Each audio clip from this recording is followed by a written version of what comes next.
వినాయక చవితి వచ్చిందంటే చాలు బాయ్స్‌లో ఎక్కడ లేని ఎక్సైట్‌మెంట్ వచ్చేస్తుంది.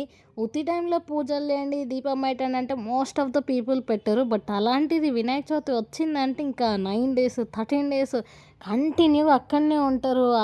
పందిరిలోనే పడుకుంటారు. అక్కడనే తింటారు. టోటల్ అక్కడనే గడుపుతారు. అదేందో అర్థం కాదు.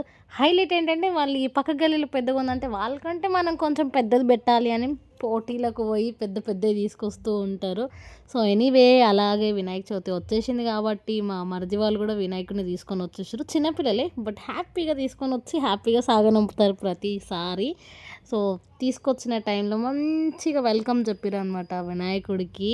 హ్యాపీగా డాన్స్‌లేస్తూ, ఆడుతూ, పాడుతూ మంచిగా చాలా బాగా ఎంజాయ్ చేసి ఉండే. సో, చిన్నవాళ్ళైనా సరే మంచిగా తెచ్చిపెట్టారు కదా! భలే అనిపించింది మాకు గూడా.